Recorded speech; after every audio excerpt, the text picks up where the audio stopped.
जय श्री राधे, जय श्री हरि, जय श्री हर।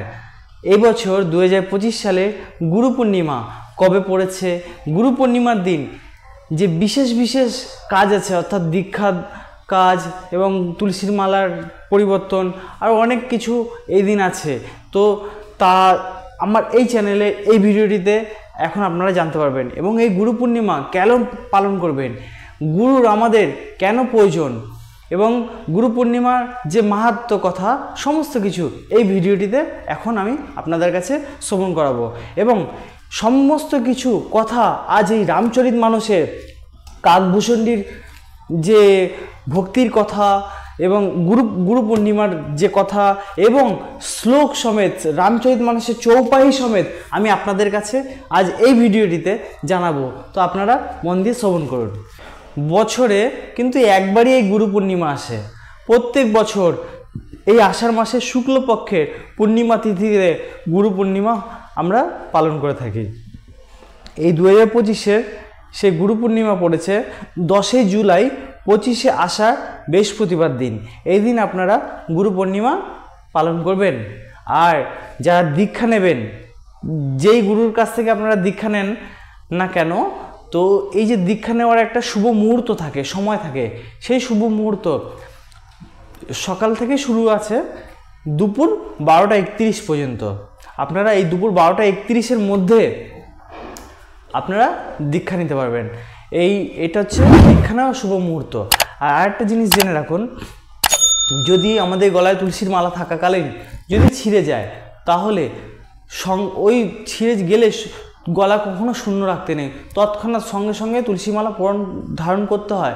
কিন্তু যদি তুলসীমালা নাও ছেড়ে বছরে এই একদিন, যেমন আমরা পুজোতে জামা কাপড় কিনি, প্রত্যেক বছর পুজোর সময় আসলে জামা কাপড় আমাদের নতুন নতুন জামা কাপড় হয় না, তো তেমনি এই তুলসীর মালাও পরিবর্তনের দিন হচ্ছে এই গুরু পূর্ণিমার দিন। এই গুরু পূর্ণিমার দিন গুরুর দ্বারা প্রদত্ত যে তুলসীর মালা তা আপনারা গ্রহণ করবেন এবং পুরনো মালা নদীতে ভাসিয়ে দিতে হয়। এই গুরু পূর্ণিমার দিন এই নিয়মগুলো আছে। গুরু পূর্ণিমা আজকের দিনে কেন পালন করা হয় জানেন? কারণ হচ্ছে এই আজকের দিনে ভগবান বেদব্যাস তিনি আবির্ভাব হয়েছিলেন, অর্থাৎ আজকের দিনে তার জন্ম হয়েছিল। এই পৃথিবীতে যত জ্ঞান রয়েছে, সব বেদের জ্ঞান হোক, পুরাণের জ্ঞান হোক, সমস্ত জ্ঞান যে আমাদের কাছে পৌঁছে দিচ্ছে আজ, তা কিন্তু এই ভগবান বেদব্যাসের জন্যই হচ্ছে এবং ওনার জন্যই আমরা এই ভাগবত কথা সমস্ত কথা জানতে পাচ্ছি। এনার আজ জন্মদিন, তাই আজকের দিনে আমরা ভগবান বেদব্যাসকে স্মরণ করে এবং আমাদের গুরুদেবকেও স্মরণ করে আমরা গুরুদেবের এবং ভগবান ব্যাসদেবের আজকের দিনে আমরা পুজো করি। তো এই জন্য এই দিনটিকে গুরু পূর্ণিমা বলা হয়। আপনাদেরকে তাহলে বললাম গুরু পূর্ণিমা কেন পালন করা হয়, বুঝতে পেরেছেন? তাহলে এই যে গুরুদেব, এই গুরুদেব কেন আমাদের এত জরুরি, কেন আমাদের কাছে এত গুরুদেব আমাদের এত দরকার, সেটা আমি এই রামচরিতমানসের উত্তরাকাণ্ডের 1387 নম্বর পেজ থেকে আপনাদের বলছি, শ্রবণ করুন। হে গোসাই, মায়ার বশীভূত হয়ে জীব, মানে আমাদেরকে বলা হচ্ছে আমরা তোতা পাখি আর বানর সম নিজের ইচ্ছাতেই বন্ধনে পড়েছে। এইভাবে জড় ও চেতনার মধ্যে সম্পর্ক সৃষ্টি করেছে।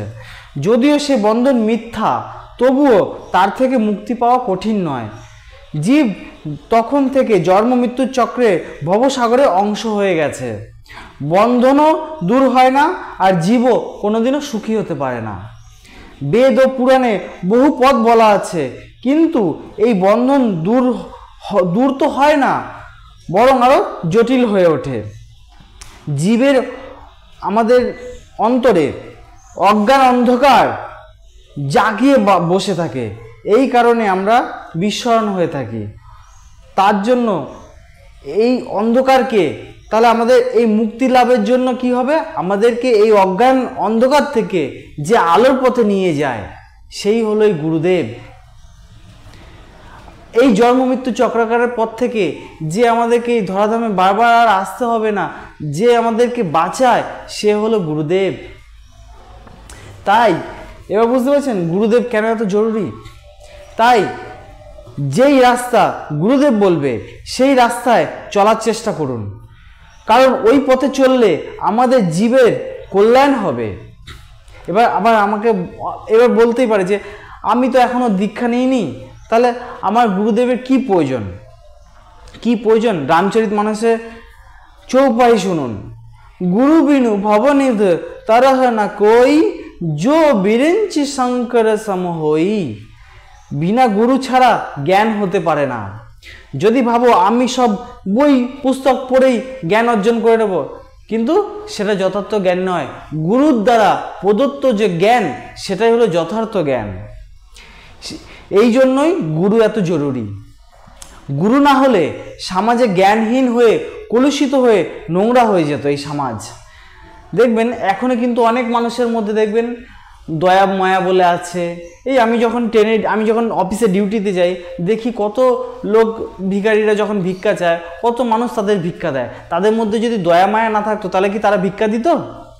শুধু দয়া মায়া নয়, এখনো তো কত মানুষ সত্যি কথা বলে না, দয়া মায়া আছে, সত্যি কথাও বলে, কিন্তু মনের মধ্যে করুণা আছে। তাহলে ভাবুন তো, এবং কি ভক্তিও আছে। ভাবুন তো ইয়া কিসের জন্য হয়? আপনার আমার গুরুজন হচ্ছে পিতামাতারা। এরা যদি আজ আমাদেরকে উপদেশ দিয়েছে না, ছোটবেলা থেকে আমাদের বলেছে দেখ মিথ্যা কথা বলবি না, সৎ পথে চলবি। এই বাবা মাও তো গুরুদেব, বাবা মাও তো গুরুজন। তো তাদের কথা শুনেই তো আজ আমরা কি হয়ে মিথ্যা কথা বলি না, ছোটবেলা থেকে শিক্ষাপ্রাপ্ত হয়েছি। তাহলে আজ এই গুরুজনরা যদি না থাকতো, তাহলে আমাদের এই চলার পথ কে শিখিয়ে দিত? আর তারা যদি না থাকতো, বাবা মাও গুরুজন এবং গুরুদেবও গুরু, তো গুরুদেবও আর বাবা মা সমান, ঠিক আছে? তো আজ তারা যদি না থাকতো, তাহলে কি আপনারা আমি এরা কি সঠিক রাস্তায় চলতে পারতাম? আমাদের মনের মধ্যে তাহলে কোনো ভক্তি থাকতো? কিছুই হতো না। আজ তারা বাবা মারাও আজ গুরুদেবের মতো আমাদের পথ ছোটবেলা থেকে হাঁটতে শিখিয়েছে, চলতে শিখিয়েছে, কোনটা ভালো কোনটা খারাপ তারা দেখিয়েছে, যার জন্য আমরা কিন্তু চলতে পারছি। তেমনি আমাদের চলার পথেও এই জন্য গুরুদেবের এত প্রয়োজন।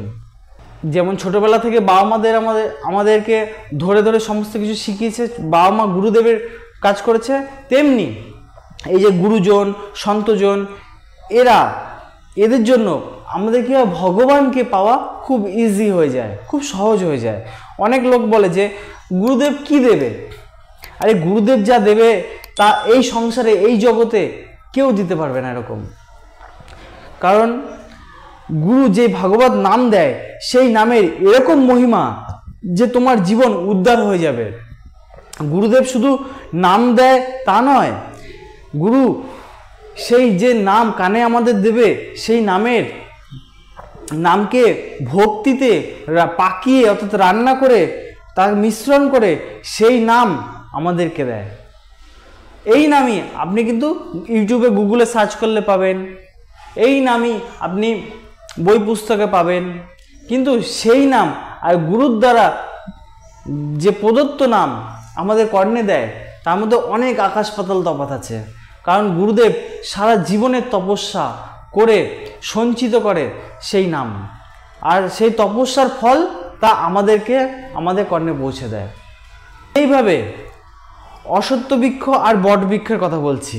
অশ্বত্থ বৃক্ষ আর বট বৃক্ষের যে ফল হয়, সেই ফল দেখবেন আপনি হাতে নিয়ে ঘষবেন, দেখবেন অনেক হাজার হাজার বীজ বেরোয়। জানেন ওই ফলের যে বীজ যদি পৃথিবীতে পড়ে তাহলে মানুষ কত, তার থেকে এই অশ্বত্থ বৃক্ষ আর বট গাছ আরো বেশি হয়ে যেত। কিন্তু ওই বৃক্ষের বীজ মাটিতে পড়লে কিন্তু গাছ হবে না। কেন? কারণ ওই বৃক্ষের যে বীজ তা বজ্রসম কঠিন হয়ে থাকে। তার জন্য ভগবান কি করেছে, ওই ফল পাখিরা খায়, এবং পাখিরা খাওয়ার পরে তাদের পেটে গর্ভে কিছুদিন থাকার পরে তারপরে সেই বীজ ফেটে সেই পাখিরা যখন মলমূত্র ত্যাগ করে, সেই মলমূত্র ত্যাগ করার পরে সেই বীজ ধারণ করার ক্ষমতা এই ধরিত্রী মা পৃথিবী মার হয়। এই জন্য দেখবেন অনেক অট্টালিকা বাড়িঘর এর মধ্যে দেখবেন ফোকরে, দেয়ালে দেখবেন অশ্বত্থ গাছ হয়ে গেছে, বট গাছ হয়ে গেছে। ওই বাড়ির মালিক কি লাগিয়েছে? না, ওই বাড়ির মালিক লাগায়নি। কি করে হলো? এই পাখির যে মল, সেই মলের মাধ্যমে যে বীজটা বেরিয়েছে ওই বীজ থেকে হয়েছে। বুঝতে পেরেছেন? এই যে বীজ, সেই বীজ কিন্তু ডাইরেক্ট যদি গাছ থেকে পড়ে, সেই পৃথিবী মায়ের সেই বীজ ধারণ করার ক্ষমতা নেই, এত বজ্রসম কঠিন। তেমনি এই নাম, যেই নাম এত বজ্রসম কঠিন, সেই নামকে গুরুদেব কি করে পাকায়, অর্থাৎ রান্না করে। কিভাবে না, ভক্তির সহিত, অর্থাৎ তার সারা জীবনে যে তপস্যা, সেই তপস্যা দ্বারা সেই নাম পাকিয়ে আমাদের কাছে পৌঁছে দেয়, যাতে আমরা সেটা গ্রহণ করতে পারি। এই গুরুদেবের যে নাম, সেই গুরুদেবের তেজ থাকে ওই নামে, সেই তেজ দ্বারা গুরুদেবের প্রেম থাকে, সেই প্রেম দ্বারা যখন আপনাদেরকে ওই নাম দেয়, সেই নাম, ওই নামের মধ্যে ওই ভক্তির অঙ্কুর দ্রুত জাগে, এতে ভক্তি বাড়ে। আর গুরুদেবের নিজের যেহেতু তপস্যা দিচ্ছে, আপনাকে ভগবানের সঙ্গে জুড়িয়ে দিচ্ছে। গুরু কি দেয়? অনেকে বলে গুরু তার সর্বস্ব দেয়, টাকা পয়সা হয়তো দেয় না। কেন? কারণ টাকা পয়সা তো আপনি নিজেও বিভিন্ন দিক থেকে ইনকাম করতে পারবেন, কিন্তু এই জগতে যা দুর্লভ, যা আর কোথাও পাওয়া যায় না, যা আপনার জীবনকে এই জন্মমৃত্যু চক্রকার থেকে, এই দুঃখময় জগৎ থেকে মুক্তি দেয়, তা সেই দুর্লভ জিনিস দেয় গুরুদেব। এই জন্য মনে রাখবেন, আমাদের এখন তো অনেক গুরুদেব রয়েছে, অনেক পাঠ প্রবচন করছেন। তো যাদের অনেক প্রশ্ন জিজ্ঞাসা করার থাকে, তারা কি করে, বিভিন্ন গুরুদেবকে, তার নিজের গুরুদেব ছাড়াও বিভিন্ন যারা গুরুবর্গীয় রয়েছে, তাদেরকে হাজার হাজার প্রশ্ন করে, এবং প্রশ্ন করে তাদেরকে কি করে, তাদের সময়কে নষ্ট করে এবং তাদেরকে বিভ্রান্ত করে। কিন্তু ভগবান এই গুরুদেবকে পাঠিয়েছে আপনার দায়িত্ব কর্তব্য মেটানোর জন্য। তো আপনার যা সমস্যা, আপনি আপনার গুরুদেবকে জানান, দেখবেন সে অবশ্যই সলভ করবে। কারণ প্রত্যেকের যে গুরুদেব, সেই গুরুদেবকে তার দায়িত্ব ভগবান পাঠিয়েছে তাকে সমস্ত তার দায়িত্ব কর্তব্য মেটানোর জন্য। তো আপনাদের প্রশ্ন যা থাকে আপনাদের গুরুদেবকে জিজ্ঞাসা করুন।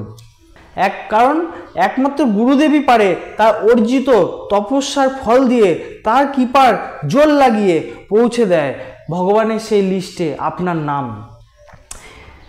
এই জন্যই যে নিজের গুরুদেবকে ভগবত তুল্য মানে এবং ভগবান তাকে কৃপা করে, নিজের করে নেয়।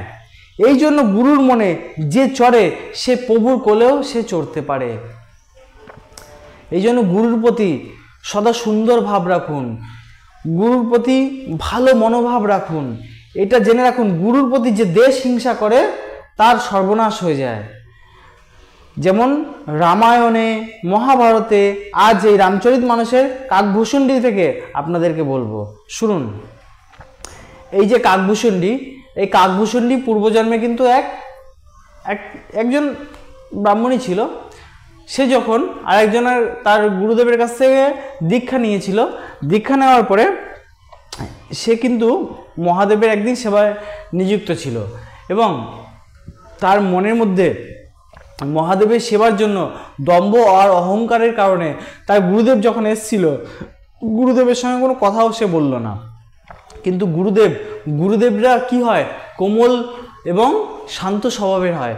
গুরুদেব কিন্তু তার এই ব্যবহার আচরণে সে কিন্তু চুপচাপই রইল, কিছু বললো না। কিন্তু এইদিকে যখন এই কাকভূষণ্ডীর পূর্বজন্মে সে যখন ব্রাহ্মণ ছিল, সেই ব্রাহ্মণ রূপে যখন মহাদেবের সেবা করে যাচ্ছে, তো মহাদেবের সেবা করছে আর মনে মনে সে ভাবছে যে আমি অনেক অনেক বেশি সেবা করি, আমার এই গুরুদেব আর কি জানবে, ইনি তো বিষ্ণুজিকে মানে, আমার সাধনাই সব থেকে বেশি। মহাদেব তখন আর ধৈর্য ধরতে পারলো না। যখন এরকম মনে মনে ভাবছে আর জল জড়াচ্ছে, তখন মহাদেব আর ধৈর্য ধরতে পারছে না। গুরুদেব তবুও চুপচাপ রইল, গুরুদেব কিছুই বলছে না। আর এইদিকে শিষ্য ঈর্ষা করে, হিংসায় আর অহংকারে যখন মহাদেবকে জল ঢেলে যাচ্ছে এরকম পাশে গুরুদেব, অথচ গুরুদেবকে পাত্তা দিচ্ছে না, তখন মহাদেব প্রকট হয় এবং গুরুদেবের প্রতি এরকম ব্যবহার দেখে মহাদেব তাকে অভিশাপ দেয় যে তুই 1000 বছর অজগর জনিতে প্রাপ্তি হবে, অর্থাৎ অজগর সাপ, এবং বহু বহু জন্ম তোকে এইদিক ওইদিক ঘুরতে হবে, ভেটকাতে হবে, তোর মুক্তির কোনো উপায় হবে না। যখন ইহা শুনল গুরুদেব, যখন শুনেই সঙ্গে সঙ্গে গুরুদেব মহাদেবের চরণ কমল ধরল এবং গুরুদেব বলল, হে দেবাদিদেব মহাদেব, তুমি তো ভোলেনাথ, তুমি তো জগতের নাথ, তুমি কি করে আমার এই শিষ্যকে এরকম বলতে পারো? ও তো অধম, ও মূর্খ, ও জ্ঞানহীন, তাই আজ এরকম করেছে, তুমি ওকে ক্ষমা করে দাও।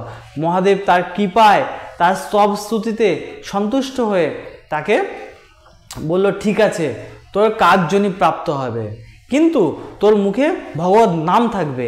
আর এই নাম শ্রবণ করার জন্য গরুর মহারাজ পর্যন্ত তার কাছে এসেছিল, এমনকি দেবাদিদেব মহাদেব ওই কাকভূষণটির কাছে এসেছিল ভগবত নাম শ্রবণ করার জন্য।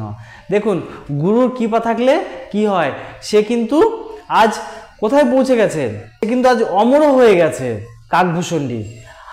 এর থেকে কি বোঝা যায় যে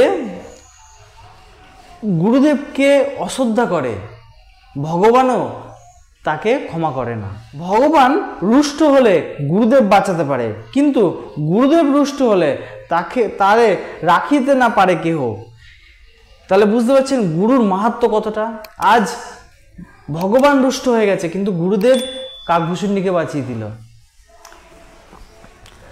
গুরু বিনু ভবনিধ তারা না কই, जो বিরেঞ্চি শঙ্কর সম হই। বিনা গুরু ছাড়া আপনি পার হতে পারবেন না। বর্ষাকালে, এখন তো বর্ষাকালে প্রতিদিনই দেখছেন বৃষ্টি হচ্ছে, এটি কাগজের নৌকো তো সেটা ভাসিয়ে দিন, দেখবে কিছুক্ষণ পরে সেই নৌকো কী হবে, মানে জলে পেপারটা গুলে জলের সঙ্গে মিশিয়ে যাবে।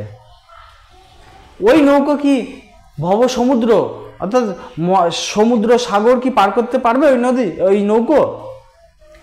কিন্তু এই গুরুরূপী যে নৌকো, সদ্গুরু যেই নৌকো, তার মধ্যে যদি আপনি 1000 বীজ রাখেন, সেই বীজ সমেত সে ভবসাগর পার করে দেবে। বিশাল বড় নৌকো হলো এই সদ্গুরুদেব, এবং কেবটও কিন্তু হলো সেই সদ্গুরুদেব। এই জন্য সদ্গুরুর স্মরণে থাকলে ভগবত প্রাপ্ত হয় এবং ভগবানকেও পাওয়া যায়, শুধু বিশ্বাস রাখতে হয়। তাহলে বুঝতে পেরেছেন আমাদের জীবনে গুরুর কতটা মাহাত্ম্য। তো এই জন্য এই গুরু পূর্ণিমা এত ভাইটাল যে তাহলে আপনারা এই গুরু পূর্ণিমার দিন গুরুদেবের কাছে যাবেন এবং গুরুদেবের কাছে গিয়ে গুরুদেবকে ষষ্ঠাঙ্গে প্রণাম করবেন পুরুষরা, এবং স্ত্রীরা কিন্তু ষষ্ঠাঙ্গ প্রণামের নিয়ম নেই, তারা হাত জোড় করে পুরুষ এবং স্ত্রী উভয়ই বলবেন, ওং অজ্ঞানতি মিরাঞ্জস জ্ঞানঞ্জন শলকায়া চক্ষুরুন্মিলিতং তস্मै শ্রী গুরুবে নমঃ। গুরুদেবকে প্রণাম জানাবেন এবং গুরুদেবকে একটি আসনে বসিয়ে গুরুদেবকে পুজো করবেন, এবং ব্যাসদেবেরও যদি ছবি রাখেন তাহলেও খুব ভালো হয়। তো ব্যাসদেবও তো আমাদের এই যে জ্ঞান যা আপনাদের কাছে পৌঁছালাম, সেই জ্ঞানও কিন্তু এই ব্যাসদেবী আজ বিভিন্ন বই পুস্তকের মাধ্যমে আমাদের কাছে পৌঁছে দিয়েছে। তো এই জ্ঞান যে দিয়েছে সেও তো গুরুদেব, তো সেই ব্যাসদেবকেও এই দিন প্রণাম পুজো সব কিছু করবেন।